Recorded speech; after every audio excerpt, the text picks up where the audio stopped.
Threading the sewing machine. Before you get started, you need to collect the 4 following things: top thread, a bobbin. Now, if you're just practicing, it doesn't matter if they're matching colours.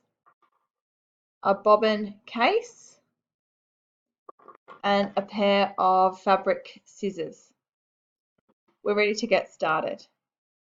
Your top thread, finding the loose end, sits on top of the spool pin and first of all comes around the thread guide at the top here. And now bring it down towards the front of the machine and from right to left under this downwards hook thread guide.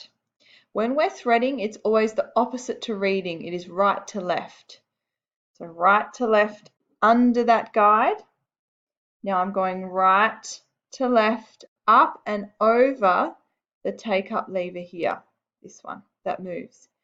Now, in order for this to work, the take-up lever needs to be sitting on what I call the corner here, the corner of the machine.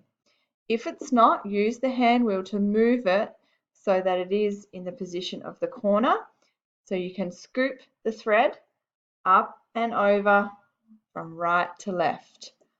I'm now bringing my thread back down again, all the way down to the hook, hooking behind it. It is just on top of the needle here. What you must always have before you start sewing is the giant, tall and thin capital N with the thread. There's no N, there's no go. It's not going to work. From here, I use my scissors to neaten the thread by snipping it to make it nice and crisp, and then from front to back through the tiny hole in the needle.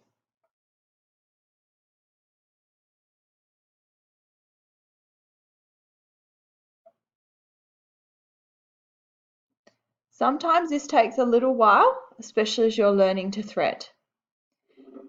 That's the top thread done. Spool pin, thread guide, down under the hook thread guide, up and over from right to left through the take-up lever, around the hook and through the needle. We're now up to step 2, which is the bobbin. We collect our bobbin and sit it into, swap hands, the bobbin case. I click it in. Tilting it back slightly so it won't fall out, I gently tug on the bobbin thread and check what way it is spinning. It must spin clockwise. Everything with the bobbin is always clockwise. Mine is spinning the wrong way, so I need to tip it out, flip it over, and try again. It is now spinning clockwise. On the side of the bobbin case, there is a small slit. What I need to do is pull the thread into the slit and then up towards this pointy bit here. I like to call this the arrow because this always needs to be pointing to the ceiling or up. So through the slot now towards the arrow. If I let the thread pull through, I can feel it is spinning and it has come up towards that arrow and it is now coming out of the hole in the top.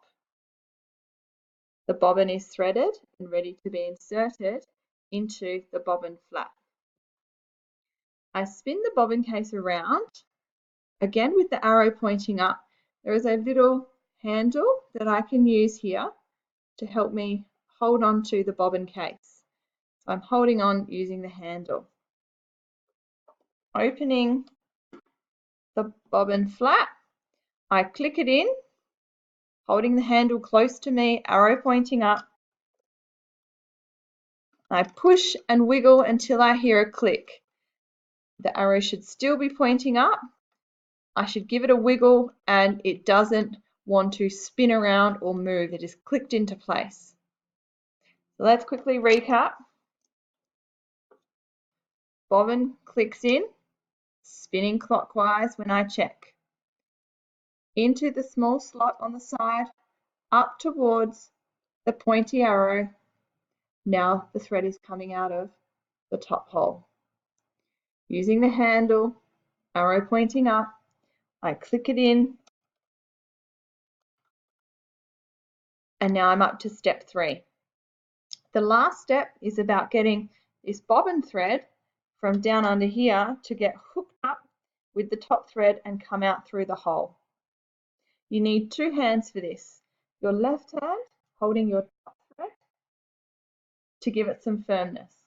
Your right hand onto your hand wheel and winding towards yourself so that the needle goes all the way down and up again. So if you continue to wind towards yourself, it will make that motion. Just double checking at this point that your presser foot is up. It won't work if it's down, it must be up. I'm ready to wind. I've got my thread in my left hand. I wind, watch the needle go all the way down and all the way up again, and stop. If I now jiggle my top thread, I can see the bobbin thread is poking through. I can grab that and pull it all the way through.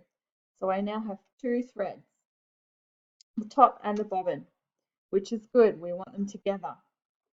In the presser foot, there is a little slot or a gap. I can use that gap to tuck the threads under and pull them towards the back. I'm now ready to sew. A quick recap of step number 3. Once our bobbin is clipped in place, you have your left hand on the top thread, right hand wheel, the needle goes down and all the way up, jiggle, and I can see the white thread. If it's a bit stuck, you can use your scissors to carefully loop underneath. I now have my 2 threads and I tuck them under the presser foot. You're now ready to sew.